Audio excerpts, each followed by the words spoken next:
Perkenalkan, nama saya Faik Reza Aryadi dari kelas ekstensi semester 7 yang bernomor NPM 17.6.21/201.C0973.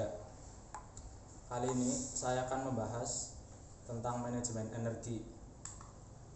Manajemen energi adalah kegiatan terpadu untuk mengendalikan konsumsi energi agar tercapai pemanfaatan energi yang efektif dan efisien untuk menghasilkan keluaran yang maksimal melalui tindakan teknis secara terstruktur dan ekonomis untuk meminimalisasi konsumsi bahan baku dan bahan pendukung yang disebut oleh Peraturan Menteri Energi dan Sumber Daya Mineral Republik Indonesia Nomor 14 Tahun 2012.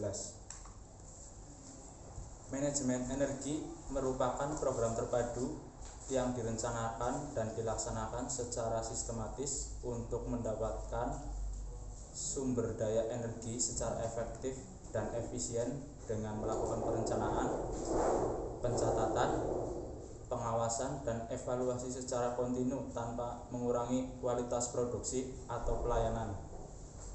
Selanjutnya, tujuan manajemen energi adalah penghematan sumber daya, perlindungan iklim, dan penghematan biaya. Bagi konsumen, manajemen energi mempermudah untuk mendapatkan akses terhadap energi sesuai dengan apa dan kapan yang mereka butuhkan. Standar manajemen energi. Manajemen energi diatur dalam standar internasional yaitu ISO atau International Standard Organization 5001 Energy Management System, dengan tujuan untuk memberikan kerangka kerja bagi perusahaan dalam mengintegrasikan efisiensi energi di perusahaannya dalam manajemen praktis dari perusahaan. Selanjutnya, tujuan ISO 5001 tentang manajemen energi diantara lain: 1. Memandu perusahaan dalam menggunakan energi lebih baik. 2. Sebagai panduan dalam benchmarking, pengukuran, dokumentasi, laporan intensitas energi, dan manfaat implementasi proyek energi untuk mengurangi dampak emisi rumah kaca atau greenhouse gas. Selanjutnya, yang ketiga, membentuk komunikasi yang terbuka antar lintas divisi dalam pengelolaan energi. Yang keempat, mempromosikan kasus-kasus sukses dalam pengelolaan energi dan mendorong perilaku pengelolaan energi yang lebih baik. Selanjutnya, nomor 5, memandu perusahaan melakukan evaluasi dan implementasi teknologi baru dalam efisiensi energi. Yang keenam, menyediakan kerangka kerja untuk mempromosikan efisiensi energi pada seluruh jalur pemanfaatan yang ada di perusahaan. Selanjutnya, yang ketujuh, memfasilitasi peningkatan pengelolaan energi kaitannya dengan GHG emission reduction. Selanjutnya, ruang lingkup manajemen energi. Di antaranya, A. Kebijakan energi merupakan sebuah bentuk regulasi yang berhubungan dengan penggunaan energi di suatu badan usaha. B. Organisasi. Organisasi di sini lebih mengacu pada mengorganisasi orang, alokasi tanggung jawab, dan bagaimana mengintegrasikan ini semua fungsi-fungsi ke manajemen yang lainnya. Yang C. Motivasi. Motivasi yang dimaksudkan adalah bagaimana untuk mengubah sikap dari para staf yang ada di dalam penggunaan energi yang lebih baik di dalam lingkungan mereka. D. Sistem informasi. Sistem informasi berhubungan dengan proses pengumpulan dan pencatatan data mengenai energi di mana data tersebut akan diolah lalu dilaporkan dalam bentuk yang sesuai. E. Marketing. Marketing di sini bukan berarti memasarkan, mencari pelanggan, melainkan marketing yang dimaksud adalah mempublikasikan keberhasilan dari sistem manajemen energi yang akan diterapkan baik di dalam dan di luar organisasi yang ada. F. Investasi. Investasi berhubungan dengan keputusan. Karena untuk bisa menerapkan sebuah sistem manajemen energi, dana yang dibutuhkan cukup besar. Selanjutnya, strategi manajemen energi. Ada konservasi energi yang merupakan energi sesuai kebutuhan dan efisien yang dilihat dari aspek pemanfaatan sumber daya energi dan sumber energi yang tidak memangkas fungsi energi tetapi memiliki jenjang ekonomi yang sangat rendah, diterima publik dan tidak merusak area lingkungan sekitar. Selanjutnya, efisiensi energi. Efisiensi energi merupakan pemanfaatan energi yang maksimal, efisien dan rasional dengan tidak mengurangi produksi dengan maksud mendapat informasi tingkat penghematannya. Lanjut, implementasi manajemen energi dapat dijalankan dengan baik melalui strategi secara manajerial maupun teknis yang dikenal dapat dengan 4 proses PDCA, yaitu plan, do, check, dan act. Skema dan penjelasan proses PDCA adalah sebagai berikut.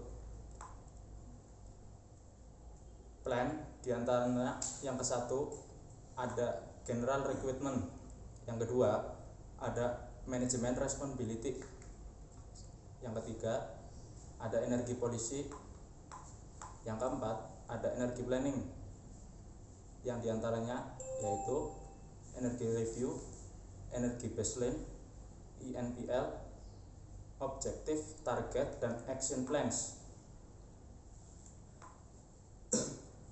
Lanjut, yang do, implementation and operation, diantaranya ada training, dokumentasi, komunikasi, desain, operation control, ada procurement, dan yang keenam ada checking, diantaranya ada measuring and monitoring, legal requirement, internal auditing, non-conformancy, corrective, preventive, dan record.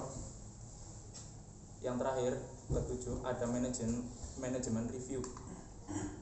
Kemudian ada plan, perencanaan. Proses perencanaan energi mengkaji pemanfaatan energi dan konsumsinya, mengidentifikasi pemanfaatan energi yang signifikan dan menentukan peluang untuk perbaikan. 2. Do, implementation dan operasi. Tindakan dari perencanaan dilakukan dengan cara implementasi dan operasi melalui kompetensi, pelatihan, dan kesadaran hemat energi. Persyaratan dokumentasi, dokumen kontrol operasi, komunikasi, desain, pembelian jasa energi, produk dan peralatan, serta pembelian pasokan energi.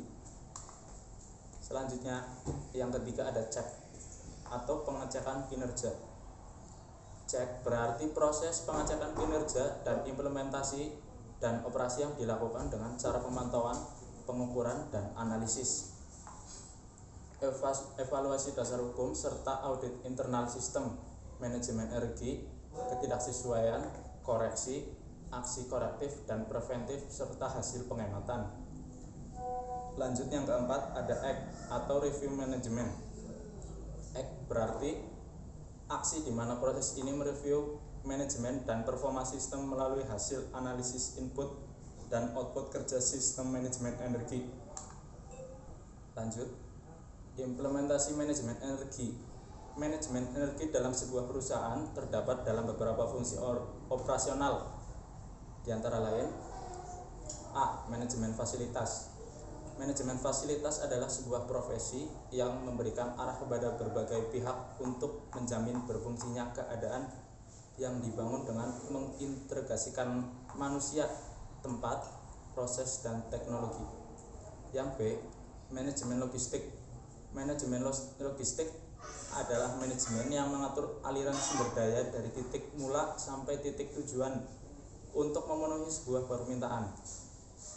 Transportasi barang dapat menghemat biaya dan melindungi lingkungan melalui manajemen energi yang efisien. Yang C. Pembelian energi.